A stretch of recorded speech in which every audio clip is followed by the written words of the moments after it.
محكم كتابه المبين وهو أصدق الصادقين وقوله الحق بسم الله الرحمن الرحيم إنما يريد الله ليذهب عنكم الرجس أهل البيت ويطهركم تطهيرا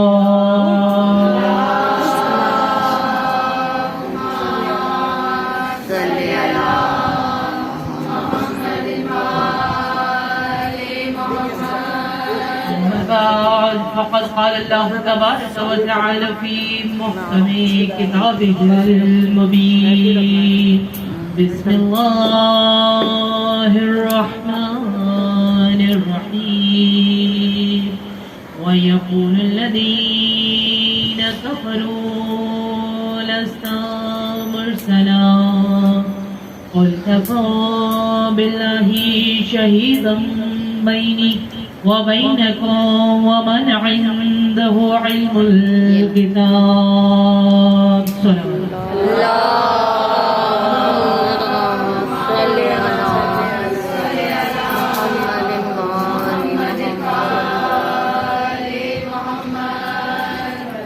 أعوذ بالله من الشيطان اللعين الرجيم بسم الله الرحمن الرحيم فإذن گرامی قدر سنامہ سخن میں سورہ مبارکہ رعد 13واں سورہ قرآن مجید کا اور آخری آیت کی تلاوت کا شرف آپ کے سامنے میں نے حاصل کیا. ارشاد رب العزت ہو رہا ہے وَيَقُولُ الَّذِينَ كَفَرُوا لَسْتَ مُرْسَلًا. اے میرے حبیب یہ کافر یہ کہتے ہیں کہ آپ اللہ کے رسول نہیں ہیں. قل ان سے کہہ دیجئے کفا باللہ شہیدا بینی و بینکم ومن عنده علم الکتاب. ان سے کہیے یہ کفار جو آپ کی رسالت کے منکر ہیں ان سے کہیے کہ آپ کی رسالت کی گواہی کے لیے سرکار ختمی مرتبہ کی رسالت کی گواہی کے لیے صرف 2 گواہ کافی ہیں. ایک اللہ کافی ہے اور ایک وہ کافی ہے کہ جو ومن عنده علم الکتاب کے مصداق صفت بتائی ہے نام نہیں بتایا. گواہی ختم المرسلین خاتم النبیین سرور کائنات حبیب الہ العالمین رسالت کی گواہی کے لیے صرف 2 گواہیاں کافی ہیں. اب جب یہ کہہ دیا کہ یہ 2 گواہیاں کافی ہیں تو سب سے پہلے عزیزان گرامی اس تمہیدی منزل میں لفظ کافی کا سمجھنا ضروری ہے. کافی کسے کہتے ہیں؟ کافی کیا ہوتا ہے؟ پروردگار فرما رہا ہے کہ یہ 2 گواہیاں رسالت کی گواہی کے لیے کافی ہیں. مثال سے عرض کروں میری خوراک ہے 1 روٹی. آپ نے میرے سامنے لا کر رکھی آدھی روٹی. میری بھوک رہ جائے گی وہ 1 روٹی میرے لیے کافی نہیں ہوگی. آپ نے میرے سامنے لا کر رکھی 2 روٹیاں. میں 1 کھاؤں گی 1 بچ جائے گی وہ ہوگی 1 اضافی. یہ 2 روٹیاں بھی کافی نہیں ہوگی.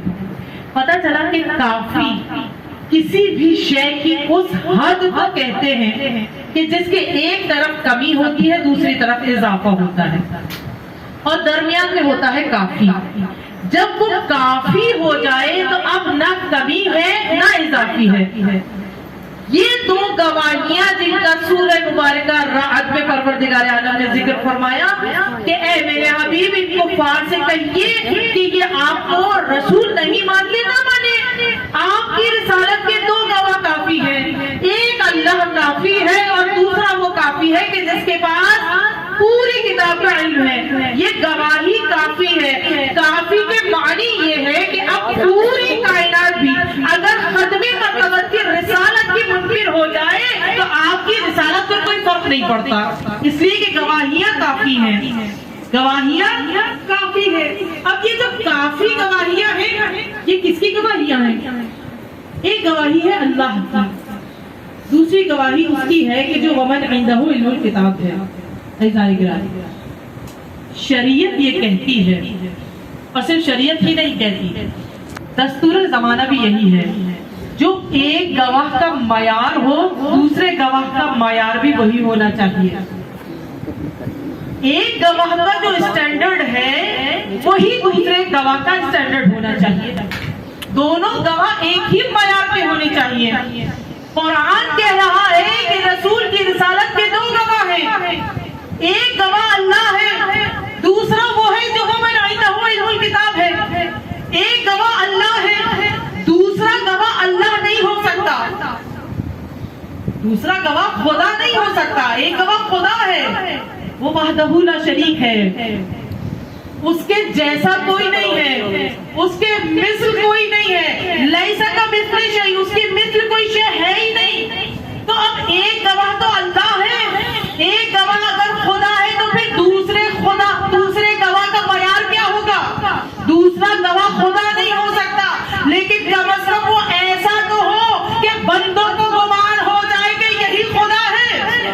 کم از کم وہ گواہ ایسا تو ہوگا کہ جو مظہر ذات خدا ہوگا، جو مظہر صفات خدا ہوگا، وہ کون ہوگا؟ کہا وہ ومن عنده علم الکتاب کا مصداق ہے، اس کے پاس کتاب کا علم ہے۔ اچھا یہ کون سی کتاب کا علم ہے؟ کیا کسی حسابی کتاب کا علم ہے یا کسی عربی زبان کی کتاب کا علم ہے؟ کس کتاب کا علم ہے؟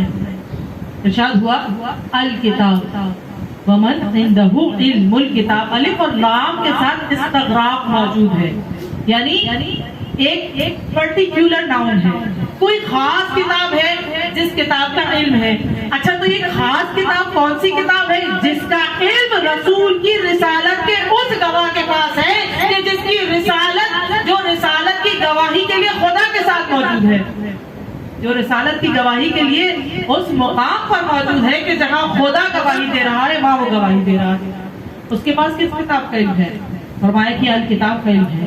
یہ الکتاب کیا ہے؟ کہا الف لام میم ذالک الکتاب لا ریب فیہ، یہ وہ کتاب ہے کہ جس میں کوئی ریب نہیں ہے۔ یہ الکتاب کیا ہے؟ پھر خود کتاب نے تعارف کروایا، لا رتب ولا یابس الا فی کتاب مبین۔ یہ الکتاب وہ کتاب ہے کہ کوئی خوش بطر ایسا نہیں ہے جو اس کتاب میں موجود نہ ہو۔ یہ الکتاب کیا ہے؟ خود کتاب تعارف کرواتی ہوئی آگے بڑھ رہی ہے۔ نزلنا علیک الکتاب تبیانا لکل شیء، اے میرے حبیب ہم نے آپ پر اس الکتاب کو نازل کیا کہ جس میں ہر شے کا کھلا ہوا بیان موجود ہے۔ پتہ چلا کہ کتاب کا اگر علم رکھنے والا رسالت کا گواہ ہے تو پہلے کتاب کی معرفت ہو۔ کتاب کیا ہے؟ کتاب لا ریب ہے۔ کتاب کیا ہے؟ کتاب بے عیب ہے۔ کتاب وہ کتاب ہے کہ جو تمام گزشتہ کتابوں کی تصدیق کرنے والی ہے۔ کتاب وہ کتاب ہے کہ جس میں ہر خوش و تر موجود ہے۔ کتاب وہ کتاب ہے کہ جس میں ہر شے کا کھلا ہوا بیان موجود ہے۔ کل شے، جب کل کہہ دیا تو پھر ہر شے آ گئی، ہر شے اس کتاب میں موجود ہے۔ اور پھر کہا کہ کل کتاب کا علم اس کے پاس ہے جو رسالت کا گواہ ہے۔ تو اب اس آیہ مبارکہ کی تفسیر میں تمام مکاتب فکر نے، عالم اسلام کے تمام مکاتب فکر نے لکھا کہ اس آیت میں ومن عنده علم الکتاب کا مصداق اگر کوئی ذات ہے تو وہ ذات گرامی امیر المؤمنین علی ابن ابی طالب علیہ السلام ہے۔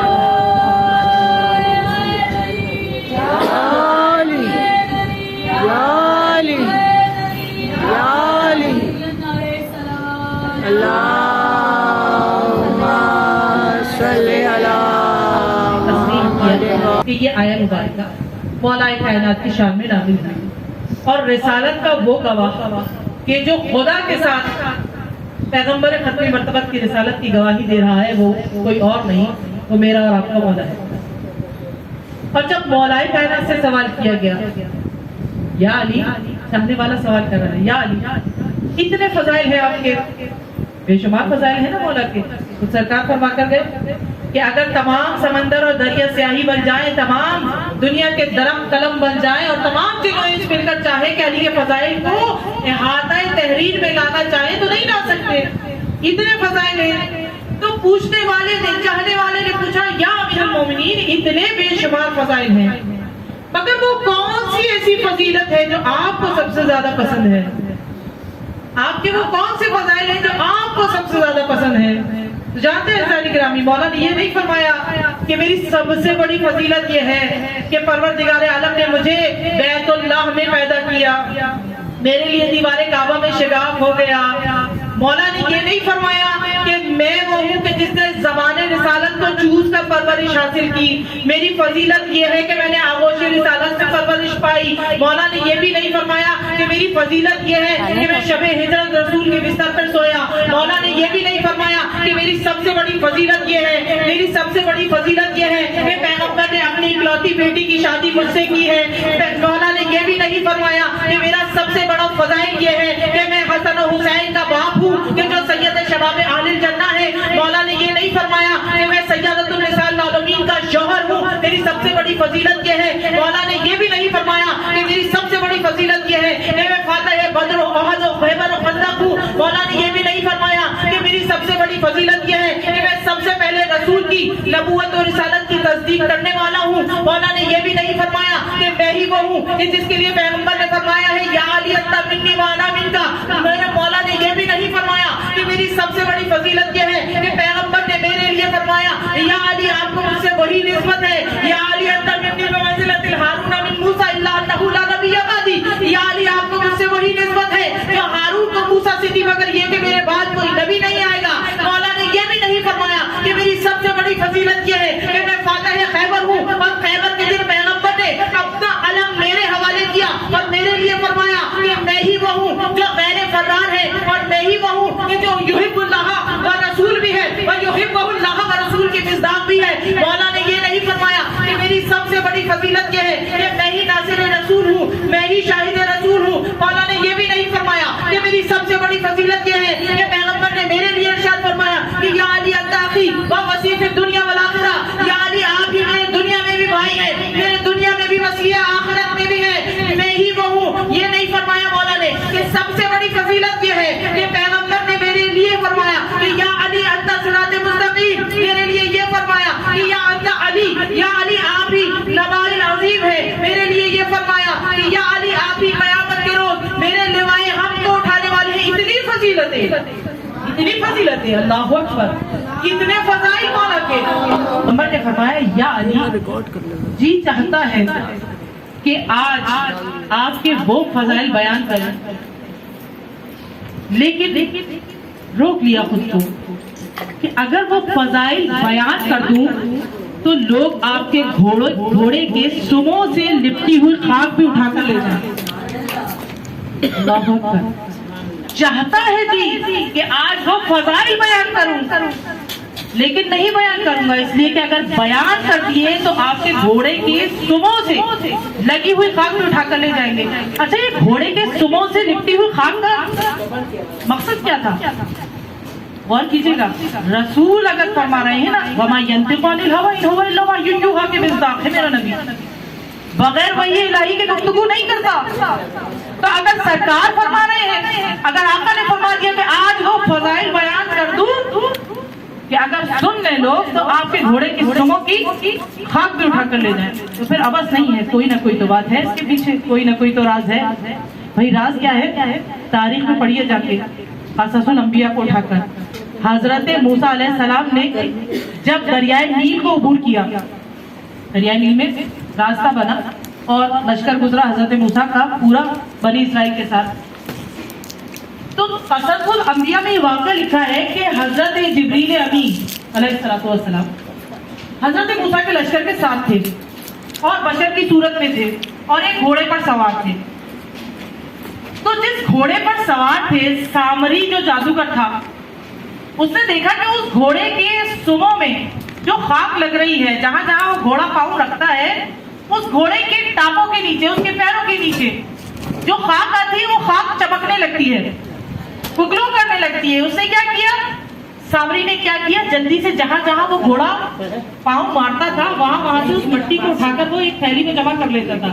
پھر کیا ہوا, قصص الانبیاء میں لکھا ہے کہ جب حضرت موسیٰ کوہ طور پر گئے, سامری نے کیا کیا, بچڑا بنایا, گوشالہ بنایا, گوشالے کے منہ میں وہ خاک ڈال دی جس سے اس میں جان پڑ گئی. اب سمجھ میں آیا کہ سرکار کیا فرما رہے ہیں کہ اگر یا علی آج آپ کے وہ فضائل سنا دوں, لوگ آپ کے گھوڑے کی ٹاپوں کی خاک بھی اٹھا کر لے جائیں گے. تو فضائل تو روک روک کر سنائے ہیں نا, تو 23,000 اس کے باوجود حدیثیں پہنچا دی سرکار نے, مگر اتنے فضائل کے باوجود میرے مولا نے کسی فضیلت کا ذکر نہیں کیا. جب پوچھنے والے نے یہ پوچھا کہ یا علی کون سی فضیلت سب سے زیادہ پسندیدہ ہے, تو مولا نے سورہ رعد کی یہی آیت تلاوت فرمائی اور فرمایا کہ قل کفی باللہ شہیدا بینی و بینکم ومن عنده علم الکتاب, کہ میری سب سے بڑی فضیلت یہ ہے کہ پروردگار عالم نے خاتم الانبیاء کی رسالت کی گواہی کے لیے جہاں اپنی گواہی کو کافی قرار دیا, وہاں اپنے ساتھ میری گواہی کو کافی قرار دیا.